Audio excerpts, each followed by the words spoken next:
Recently, there was an article in the newspaper about a joint control with labor and police immigration. And in particular, they explained an incident where a worker that was trying to escape from the construction job site was injured. And it's interesting, as you kind of look at the social media, there was basically two sorts of reactions. One saying, look, have a little bit of sympathy, urging government to be a bit sympathetic, that these are really just hardworking people trying to make a living and trying to survive. And then there was also another sentiment that came out, which was supportive of government and a need for improved controls and compliance. And in fact, actually, I understand and I agree with both sentiments, but I would like to provide a little bit more clarity as to what my opinion is and the opinion, I think, of government. In these cases, I believe that the workers are victims. And I have a message to employers. You are obligated by law to pay taxes and social premiums regardless of the legal status of the employee. You are obligated to obtain proper working documents for your employees. And I consider it abusive to allow workers to live without access to health care and also in constant fear. To employees, I would like to make sure that you understand, when you work for a company, you are entitled to a pay slip. A paper pay slip. We're working on our new legislation. It may be digital as well, but currently it's a paper pay slip. And on that pay slip, it should indicate the amount of taxes that have been withheld from your salary, as well as proof that your social premiums have been paid. And with proof of this means that you're entitled to health insurance through SZV, provided that you work 5 days a week and earn less than 5,600 guilders, 5,600 guilders. And your employer is required to request a work permit for you. And I've taken the liberty to look a little bit into some of our statistics. I've asked our department to do a bit of research to put this into perspective. From January 1st of 2016 to August 1st of 2017, there have been 81 requests for permits for construction workers, of which only 8 have been rejected. And of those 8 that were rejected, they were actually all for tax compliance reasons, meaning that the company that was applying for the permits has not in compliance with their taxes. And actually, out of those 8 companies, 6 were outs bureaus or employee leasing companies. So, in my opinion, what this shows is that construction companies in particular, and other companies as well, there's no reason for you to have workers that don't have their proper documentation. Simply, you need to comply with the law and make your apply for the permits. But this is also a broader issue. Government needs revenues. The fact is, the more non-compliance there is, that means the burden for others is heavier. And so what I'm saying is, the people that pay taxes end up paying the taxes for the people that are not compliant. And the more compliance there is, it means government would have more tax revenues, and that government wouldn't need to look at increasing the burden, in other words, increasing tax measures for the people that are already paying. There's also an issue about economics, about fair competition, leveling the playing field. Legitimate and compliant companies are going to have a very serious competitive disadvantage when they're competing against companies that don't pay their appropriate taxes and social premiums. And this isn't only for construction companies, this is also for tire shops, garages, restaurants, bars, retail shops, professional services, you name it, across the board. If we don't have a level playing field, the people that are compliant and who are following the laws are actually punished by those laws. Thank you very much. Yesterday, I had a meeting with the joint unions. As you know, there is an agreement that I would meet every 2 months with the unions to update them on all of the personnel issues that are taking place or pending within the ministry. Present at that meeting were the unions WICSU, APFO, and NAPB, and the Chamber of Labor Unions. the unions were updated on the progress made thus far. I would say that the meeting was very positive and constructive. We also gave, I also gave an update on the execution of the action plan at the prison, in as much as that involved the employees and in total, in general. I must say that the unions express a concern with the lack of training opportunities that exist now for a lot of their members, which is something that has my attention and indeed is very important, because the whole basis of improving whatever organization we are dealing with is the aspect of human development. So all in all, I would want to say that the meeting was very constructive, very positive. I also met with the representative of the Safe Haven, Ms. Cassandra Richardson, on the issue of domestic violence. And the concern here is, I can recall in a previous press briefing that I said that we should also concentrate on the prevention aspect of crime fighting. And the question was wondering in how many cases, how many situations where youngsters end up on the wrong side of the law, were they subject to families, etc., that had domestic violence as an issue. We discussed this matter and also the cooperation within the Ministry of Justice, namely the police and other law enforcers, on exactly how to deal when faced with issues of domestic violence. We know that is not an easy problem to deal with, and training is a very important part of that aspect, where police and other law enforcers should be also trained exactly how to go around, how to deal with the issue of domestic violence. It is my hope that that relationship with the Safe Haven on that particular issue with the Justice Ministry would be strengthened and continued. It was mentioned by my colleague, Minister of Romy, and after that also by the Minister of VSA, that a lot of attention would be placed on enforcement. And I will be having discussions, as a matter of fact, later today in a meeting with the Chief of Police and the Prosecutor's Office on especially the situation with immigration. The idea is to heighten the immigration control. But in saying so, I would also like to send a warning and an advice. And let's consider it an advice to all employers. Employers know that it is forbidden to have someone working without having the necessary permits. And in doing so, you will be violating the laws of the country. And in doing so, you will be held responsible and could suffer the consequences of getting a fine.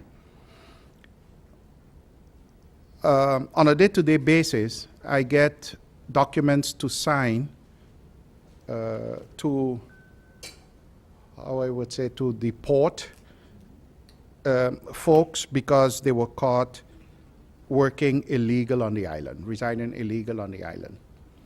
And that is one aspect. They were working because someone put them to work. And I don't think it is right to punish one side and ignore the other side.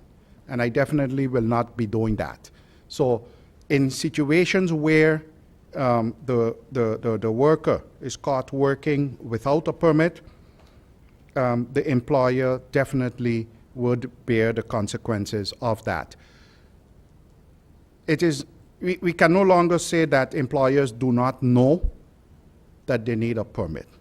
Should that be the case, be it at the Labor Department or at the Immigration Department. You can get all the information that you need. If you're in doubt whether a particular worker need a permit or not, please inform first before putting that person to work. You also have a situation where on the French side of the island, there are a number of different nationalities who have the possibility to request asylum and are allowed to stay on the island during that process. That request does not give permission to come on the Dutch side and engage in labor. I repeat, that request for asylum does not give you the authority or the permission to come on the Dutch side and work. And to the employers, that request doesn't mean that that person is allowed to work. So if we know this, let's please adhere to this and save all of us a lot of trouble and avoid the discussion with whether a government is heartless or not. As Minister of ASA said, you know, if we continue to ignore the problem, we're going to have all of these discussions of putting groups and nationalities against each other, and rather than dealing with the problem itself. So from my approach is calling on the employers to do the right thing. In that same context, also a lot of requests is noticed with for children, minors of school-going age, and some of these requests are very difficult to deal with, in the sense that they may not be able, they're too young to work, and they are not, because of lack of maybe being able to speak the English language, etc., will not be able to attend school.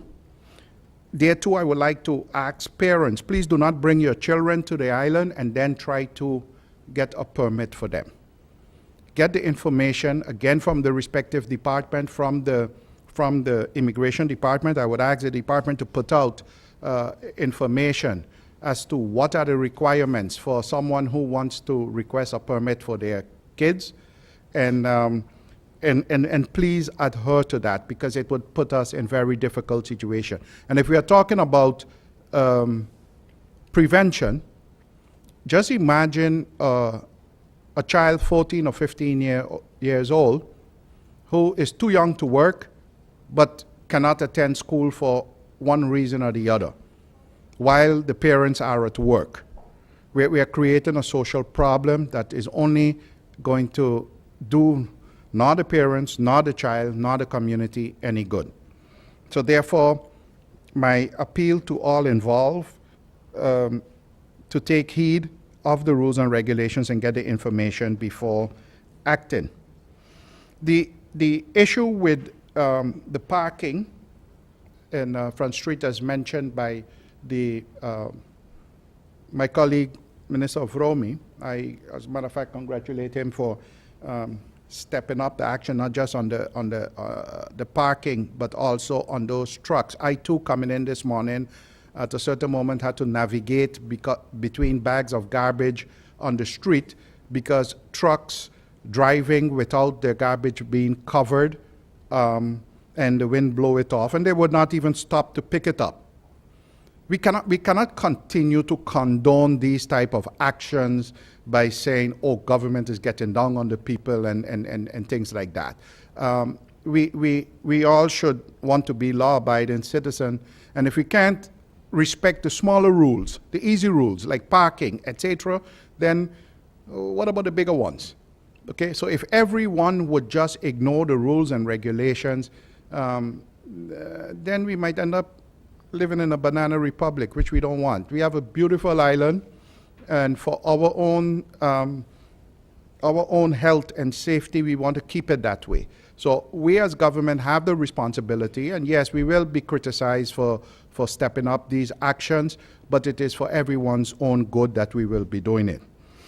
And last but not least, the meeting that I would be having this afternoon is like as I said, with the chief of police and the prosecution office and the attorney general or solicitor general. Mr. Guus Schram would be in that meeting. Mr. Guus Schram has come to the end of his term. The end of this month is his last. Although I'll be seeing Mr. Schram later this afternoon, but via this public medium, I would like to thank Mr. Schram for his tenure on St. Martin. We have not always been able to agree on on the manner in which all things were done. However, we have been, at least during my tenure, we have always been able to work with each other based on mutual respect and recognizing the boundaries that each of us have. And that is the way to move forward. So again, Mr. Guus Schram, thank you for your service to St. Martin, and I wish you much success with your future endeavors. There are a couple of things that I wanted to report on. The first one is that one can recall that in 2013, when serving as Minister of VROMI, I sponsored a project at the Phillipsburg Jubilee Library when we had solar panels placed on the roof of the library. It was to serve two purposes. One, of course, to reduce and help them reduce their electricity bill, which was the case. And being the library a place of information, we thought it was a good place to kind of jumpstart the educational process on St. Martin as far as solar energy is concerned. The library hosted several schools and organizations and individuals who came by to actually see how the meters were turning because of the solar energy that was generated. They provided graphs and charts of the amount of energy that was produced. Unfortunately, the contractor who installed it at the time said that they were easy to remove in the case of a hurricane because we would have ample notice that a hurricane is coming in our area.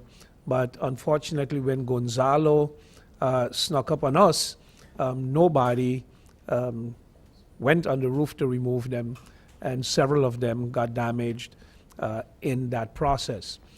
Ever since the system was kind of down, they had removed the others. They have managed to salvage 15 of the panels on the roof. The rest, the inverter that controls everything on the inside, is still fully intact. And they came to see me, the management, the director of the library, to see what can be done to get it started again. So I informed them that I will take the matter up with the Minister of VROMI, which I briefly discussed with him, and together we will look for a way forward to do this. As I said, it is important from an educational point of view, but for them also as library, it saved them quite a chunk on their electricity bill. The intention of it at the time was as well that the savings they would use initially to invest in LED lighting throughout the library, and the third phase would have been then to replace their old air conditioners that used a lot of electricity. Most of the electricity bill went to support their air conditioning system. And by replacing those with inverter air cores, you would then eventually lower the consumption, and then through the use of LED, make your own contribution to reducing the carbon print on St. Martin.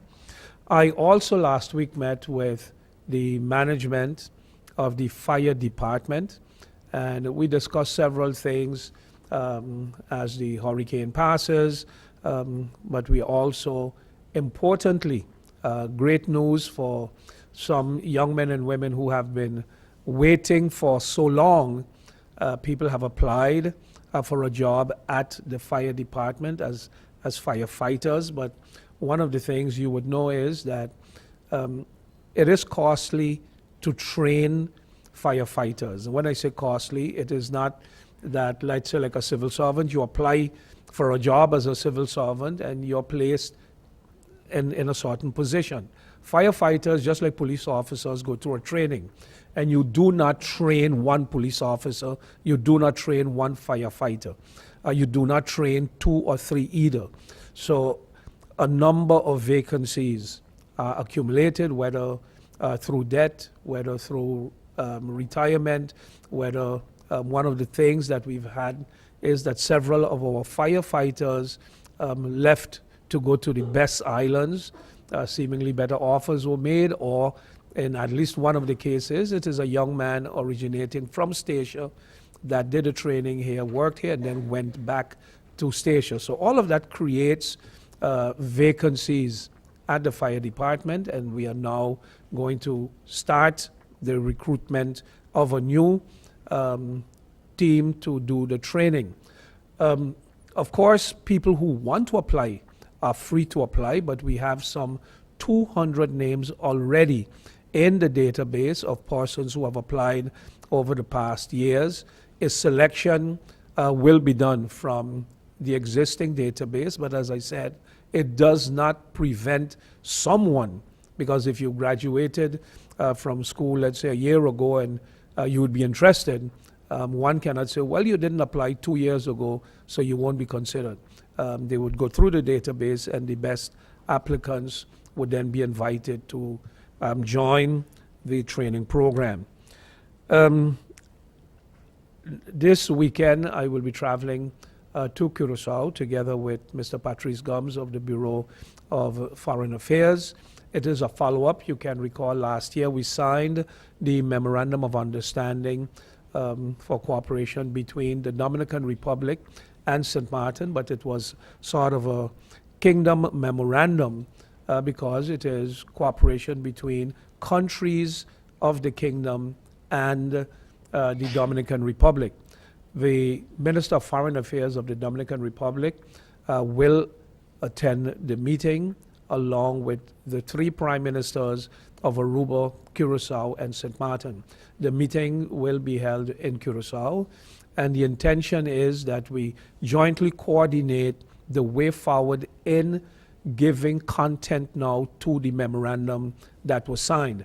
At the time, I had indicated that one of the things that was agreed upon in the Memorandum of Understanding was the exchange of prisoners. So if we have, for instance, any prisoner of the Dominican Republic at our prisons here, we can repatriate them to the Dominican Republic. It is not an extradition, but instead of having a national of the Dominican Republic serving whatever prison sentence in St. Martin, he would be repatriated to his country to serve his sentence there. And similarly, if there are any St. Martiners or people from Curacao or Aruba who, for whatever reason, are serving a prison sentence there, they would be allowed to come home to serve their sentence.